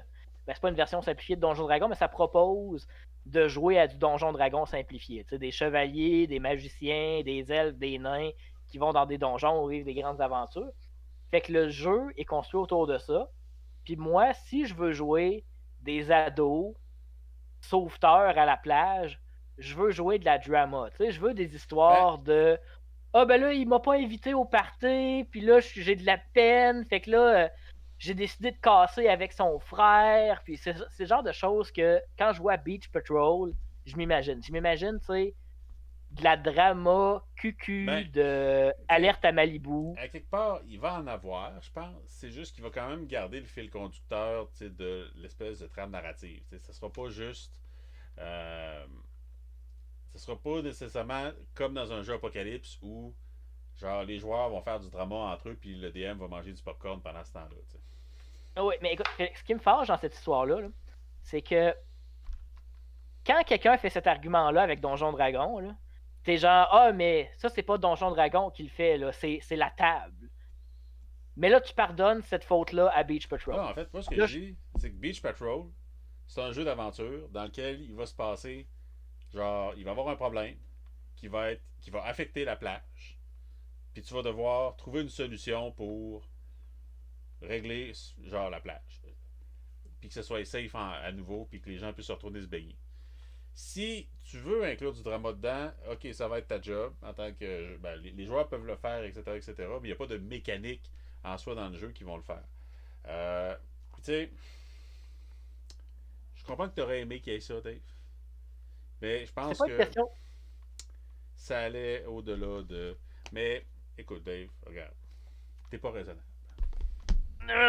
Non, non, écoute, Félix, moi, mon point de vue, c'est que la couverture est mensongère parce que ça me vend un rêve qui est de jouer David Hasselhoff puis Ben, d'avoir des problèmes émotionnels sur la ben, plage. tu peux jouer David Hasselhoff.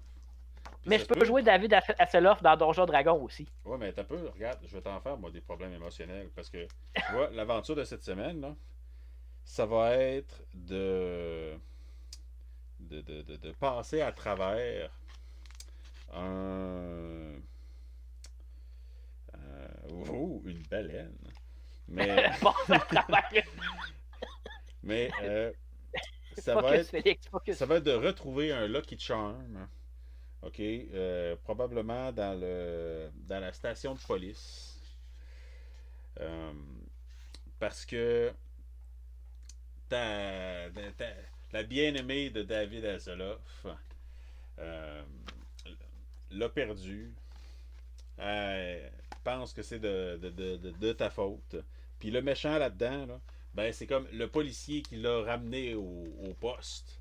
Puis qui a fait ce move-là là, parce qu'il veut te voler ta date depuis longtemps. Tiens, enveloppe du drama, Dave. Ok, ok. Je vais le dire, là. Ça me réconcilie un peu. Je grimperai plus dans les rideaux. Je vais grimper dans les linges à vaisselle. C'est correct. C'est un bon compromis, ça, Ouais. Félix? Puis là, Dave, Grimper dans les linges à vaisselle? Oui. yes. Fait que si vous voulez, en tout cas, du petit plaisir simple, là, Beach Patrol, miam, miam, miam, miam. Si vous voulez me fâcher aussi, mais j'ai plus le droit de grimper dans les rideaux. Mais là, De toute façon, Dave, quand je grimpe dans les rideaux, c'est pas bon pour le timing. il en veut du drama, là. Il en veut des mamours. Ben, je vais y en donner.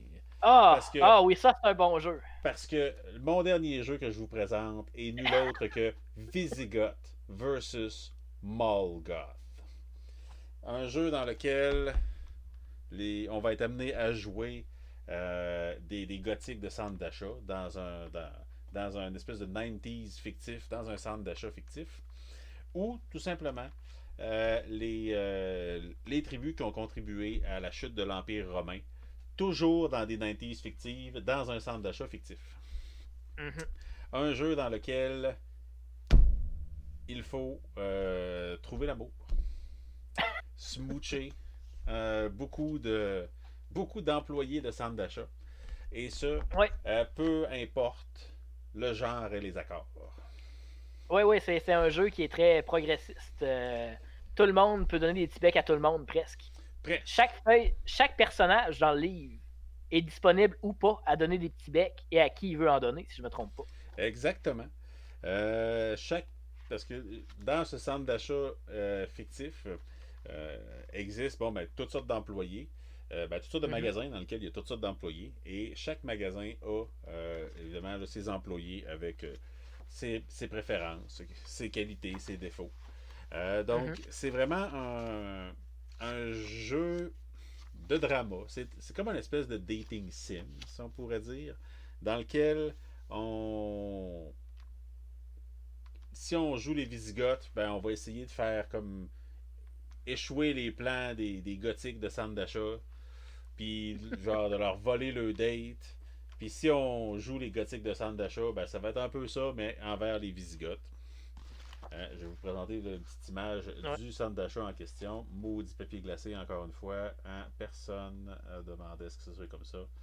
C'est Donc, correct. J'ai vraiment l'impression de regarder le plan d'un centre d'achat quand je suis perdu au centre d'achat. donc Tu c'est. sais, ce jeu-là, il me ment pas. C'est écrit mall sur le dessus de la couverture, puis il y a un centre d'achat à l'intérieur. Hmm. Moi, j'approuve. Puis le jeu, bon, se joue avec aussi, tu sais, il y a toute une idée aussi là, du temps qui passe pour déclarer ses actions, parce que là, évidemment, il y a des moments où le centre d'achat est fermé, il y a des moments où le centre d'achat est ouvert, il y a des moments où c'est la danse à l'école. Oui. Euh, donc, c'est quelque chose, quand j'ai vu ça apparaître dans le monde du jeu de rôle, ça m'a fait lever un sourcil, parce que ça ressemble absolument à rien que j'avais jamais vu avant. Puis, il existe en ce moment, bon, une espèce de mouvance un peu là, LGBTQ+, dans le jeu de rôle. Mhm. Et j'ai trouvé jusqu'à maintenant que ce jeu-là était peut-être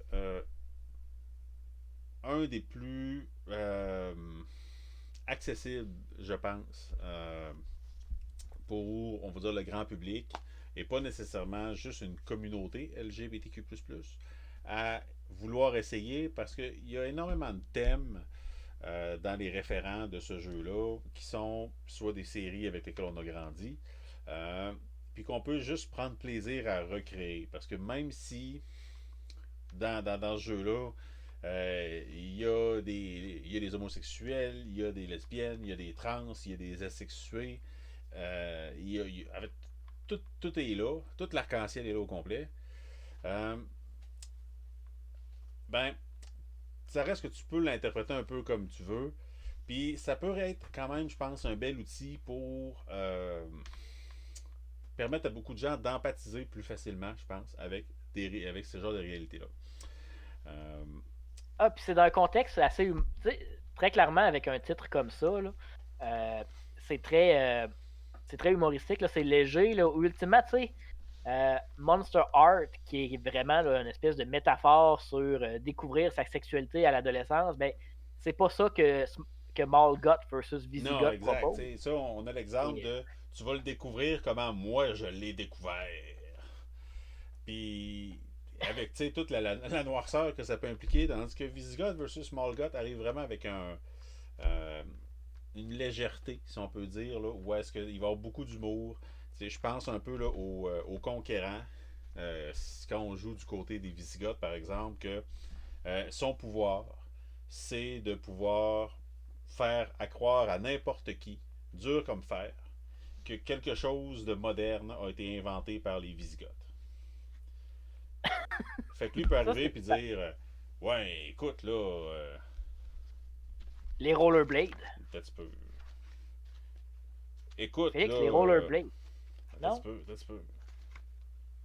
Je vais trouver un bon. Ok, je viens de trouver quelque chose. Hey, écoute, là, Fritz Fang de Dracula Vidéo. Tu fais bien le smat, là. Parce que toi, t'es un magasin qui a comme une loyauté envers les gothiques. Là, on le voit sûrement pas bien, Ben, là. ben, Mais les ben oui, magasins ont ils des. vendent des VHS. Mais les magasins ont souvent des allégeances. Là. Certains sont neutres, etc. Ben, hey, Fritz Fang, tu savais-tu ça, toi, là, que les rollerblades, là, c'est nous autres qui avons inventé ça? C'est comme ça qu'on est rentré dans Rome, pas avec nos chevaux. Puis là, ben, Fritz Fang fait comme, ben, maudit, toi. Je le savais pas. Je vais commencer ça, j'ai commencé à dire ça à tout le monde. Puis là, ben, grâce à ça, peut-être que Dracula Vidéo va commencer à. Va passer d'un commerce qui a une loyauté envers les gothiques à un magasin neutre pour éventuellement devenir un turf visigoth. Puis qui va smoocher Friends? Ça, je ne sais pas encore. Non, mais je pense qu'il y a quelque chose de profondément stupide puis de profondément drôle à une table d'être deux personnes qui se disent non, non, non, c'est moi qui va smoocher, c'est moi qui va donner des petits becs à Franz dans le backstore. Puis tu sais, ultimement, c'est méga bon enfant. Là. Ça, c'est vraiment des smooches, là, fait que ça se traduit vraiment par des petits becs. Là. C'est pas un jeu trash, là, c'est vraiment des histoires, on va dire, d'ados Ouais, tu sais, qui. il faut vraiment C'est bon s'imaginer. enfant. Tu sais, ça, il faut s'imaginer un peu, tu sais, comme les séries comme Clueless, par exemple, comme 16. Tu sais, les choses qu'on écoutait, puis que les gens doivent écouter, j'imagine, en général. Tu sais, quand ils sont préadolescents, puis qui sont supposés leur montrer un peu qu'est-ce que ça va être l'adolescence. Euh, non, c'est pas un centre d'achat avec juste des gothiques. Il y a aussi des visigoths, puis il y a aussi des commerces neutres. Ça, il y en a pour tout le monde. Ben, j'imagine que, tu sais, la plupart des gens sont neutres. C'est juste que les Visigoths, puis les Goths, se font la guerre. Mais tu sais, il y a sûrement, genre, des mamans qui jouent au soccer, là, des soccer moms, là. Ben, tu sais, Que, tu sais, elles, ils veulent juste aller au salon de coiffure, là, puis là, ils voient tout ça qui se passe. ben, moi, je peux déjà d'emblée vous dire que le, le magasin de petits cadeaux de catholique Saint-Sébastien est un commerce neutre. Ah, ben oui, parce que très clairement, il vend des trucs catholiques que les Visigoths apprécient beaucoup, mais il vend aussi des croix puis des trucs gothiques. Exact. Fait que tu sais, il y a les deux clientèles qui se côtoient là. Alors que Atawolf Secrets Hmm. est un magasin d'affiliation Visigoth. Hmm. Atawolf Secret qui est un commerce de lingerie en fourrure. Oui, très très celtique. Fait c'est ça, c'est hyper candide comme jeu. Euh, fait que, tu sais, juste pour des fois, genre, tasser l'espèce d'ego ou de côté un peu comme, on va dire, hyper masculin là, du fantasy classique, là, des fois. Je trouve que ça peut être un bon jeu pour juste comme changer complètement les esprits, faire quelque chose de différent, raconter des histoires différentes, beaucoup rire, ce qui est aussi quand même très important à la table. Tout en Mhm. empathisant dans le fond avec euh, avec avec différentes cultures, différentes visions de voir un peu le genre, les orientations sexuelles, etc. Donc, encore une fois, Visigoth versus Smallgoth. Mhm. Euh, un petit coup de cœur. Ah oui, parce que tu sais, peu importe les époques, peu importe la culture, peu importe qui on veut bécoter, tout le monde veut se bécoter dans le backstore du club vidéo. C'est universel. C'est les Visigoths qui ont inventé ça. Ah, ouais. Ah oui, Crime. oui, Je oui. savais pas ça. Oui, c'est le même qui ont fait tomber Rome parce que dans le fond, Jules César pensait que il faisait juste se donner des petits becs en arrière, mais c'était un plan, tu sais, très très intelligent pour faire croire qu'il faisait rien de mal. C'était juste des petits becs, mais il préparait une rébellion. Tu sais, Ben, maudit, Dave. Je Puis, savais tu sais, vraiment pas ça. Jules César, là, vraiment naïf dans cette histoire-là, lui il disait, ben oui, là, les barbares là-bas, là, sont dans le club vidéo, ils se donnent des petits becs. Ils font ça. Des fois, je le fais aussi dans mon club vidéo à Rome. Mais ce qu'ils ne savaient pas, c'est que dans le nord de la France, ben, c'était pas juste des petits becs qui se passaient. Il y avait une rébellion. Là. Ça bouillonnait dans le backstore. Puis, c'est ça. Fait qu'ils ont mis 25 cents dans les petits chevaux de centre d'achat. Là, puis, ils sont partis vers Rome. Puis, boum. Fait que somme toute, dans le fond, c'est un peu les quatre jeux que je voulais présenter. Euh, la plupart de ces jeux-là, en fait, la plupart des jeux qu'on a présentés sont des jeux qui peuvent être relativement difficiles à trouver. Étant donné que ce sont, et vous l'aurez deviné, des jeux indépendants à petit tirage. Mais la bonne nouvelle, c'est que nous, chez Détour Ludique, on a un compte chez Indie Press Evolution, qui est un distributeur, en fait, qui justement essaie de regrouper tous ces petits publishers indépendants-là sous une espèce de bannière commune. Ce qui fait qu'on est capable d'avoir beaucoup des titres qu'on a présentés, par exemple, ce soir chez eux. Visigoth versus Smallgoth en fait partie. Legacy Life Among Runes en fait partie. Alas Vegas en fait partie aussi. Trouble for Hires. que Dave a présenté. Ah ouais? Et oui, normalement, il peut être disponible à travers le réseau de Indie Press Revolution.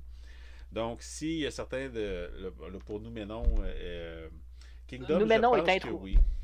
Kingdom, probablement, à moins que leur stock soit vidé et qu'ils attendent la nouvelle version. Mais c'est ça, on va dire Kingdom ou probablement. Tu me dis Trouble for Hire, on va dire probablement. Tes 4 présentations, oui. Numénon, là, c'est. Si quelqu'un me le trouve, je vais être heureux, sérieusement. Là. Je pense qu'ils ont imprimé 3 copies. Il est disponible sur DriveThruRPG en PDF. Mais tu sais, avoir une copie originale de Numénon, ça me ferait plaisir. Si Fait, quelqu'un en a une qui traîne dans son placard, contactez-moi, là, on va négocier un prix. fait que c'est ça, bref. S'il y a de ces jeux-là qui vous intéressent, vous aimeriez découvrir plus de choses en lien avec le jeu de rôle indépendant, le site web de Indie Press Revolution est vraiment un bel endroit pour découvrir toutes sortes de choses extraordinaires. Moi, je vous invite fortement à aller jeter un petit coup d'œil. Puis s'il y a des choses qui vous intéressent, de ne pas essayer de nous en parler. On essaie de faire quelques commandes par année là-bas. Puis, si c'était juste de moi, on en ferait à toutes les 2 semaines. Mais bon, on prend son mal en patience. Mais c'est sûr que la meilleure façon là, de s'assurer que les choses se passent, c'est de nous en parler. Puis de ne pas hésiter à poser des questions là, si des fois il y a des choses là, qui vous intriguent. Ne serait-ce des fois juste que pour la discussion elle-même. Rappelez-vous que même si on est tels des Phéniciens, nous faisons du commerce, on est aussi des grands amateurs de jeux de rôle. Donc, on aime beaucoup en parler. Mais Félix, tu dis que c'est les Phéniciens qui font du commerce, mais ça a été inventé par les Visigoths. Ah, ouais. Ouais, c'est eux qui ont inventé ça, le commerce. Ils avaient besoin de financer leur rébellion contre Rome. Fait qu'ils ont inventé ça. Make sense. Fait c'était notre présentation ce soir. Oui, merci d'avoir été là tout le monde. Puis, parlant de remerciements, il faut dire merci à nos patrons sur Patreon. J'y vais, Félix, t'es prêt, là? Vas-y, je suis prêt. Faut que tu lui fasses des petits clins d'œil, là. Je pense que ça fait partie du deal. Parfait. Donc, merci à Alastar 3. Merci à Dread F. Merci à Jean-Nicolas Gauthier. Merci à Olivier Laure. Et merci à Samuel Tremblay de nous supporter sur Patreon. Si vous voulez que Félix fasse des petits clins d'œil, allez nous donner 5$ par mois chez Patreon. Puis, on essaie de poster un petit quelque chose à chaque semaine. Là. Cette semaine, bientôt, là, dans quelques heures, il va y avoir un jeu là, avec des cartes traditionnelles puis un D6. Jeu de société, là, à 2 personnes. On fait pas juste du jeu de rôle là-dessus. On essaie de pas juste faire ça. Non, effectivement. Puis qui sait, il y a plein de choses qui vont s'en venir. Dave a même suggéré, est-ce qu'il y a peut-être là, éventuellement là, même de la musique, qui sait. Oui, parce que Félix m'envoie des fichiers audio de temps en temps en me disant j'ai fait ça, puis je suis comme ça devrait être sur le Patreon, ça. Mais moi, je pense que juste quand on va faire 1000$ par mois, en bas de ça, là, c'est pas assez, puis il le mérite pas. Bon, vous savez ce qu'il vous reste à faire? Ouais. Fait encore une fois, merci tout le monde d'être venu, d'avoir participé avec nous dans le chat, d'être venu nous écouter parler là, de jeux de rôle étranges. Étranges, mais qui valent la peine. Si vous avez des questions, il faut surtout pas hésiter à nous contacter, soit par courriel à détourludique@gmail.com, sur notre Facebook. On a le Discord que Dave a mis, pour lequel... je remets le lien du Discord. Si vous voulez parler de jeux de rôle, de jeux en général, venez sur le Discord. Plus ça fait du bruit, plus qu'on va le surveiller. C'est un effet boule de neige. Plus c'est actif, plus ça va l'être. Exact. C'est ça. Fait on en reparle. On se retrouve jeudi prochain pour plus de jeux de rôle. Et d'ici là, écoutez, je vous souhaite bien du plaisir. Soyez prudents, portez votre masque. Faites-vous vacciner si vous pouvez. Puis, parce qu'on va jouer à Las Vegas. On va jouer à plein de jeux. Puis il faut être en santé. Puis il faut être prudent. Puis c'est ça. Yes. Et qui a. Là. Hey, il s'en vient tard, hein? C'est pas pour Il rien s'en qu'on vient appelle tard, ça il y a beaucoup de JDR syllabes, il y a tard beaucoup le de soir. voyelles. Oui, à mes heures, je bidouille un peu de musique. Ah, ben, on voit les gros amplis derrière toi dans le son. Ah non, non, Quand non, on sait que c'est des amplis, on le sait. Vous n'avez rien vu. Bon, là, avant que ça se mette à parler de plein de choses par rapport, là, hein, ben, ça va être la bonne nuit. Fait que, soyez sages, les enfants. Si vous avez des questions, contactez-nous. Puis d'ici là, faites du jeu de rôle, ça donne.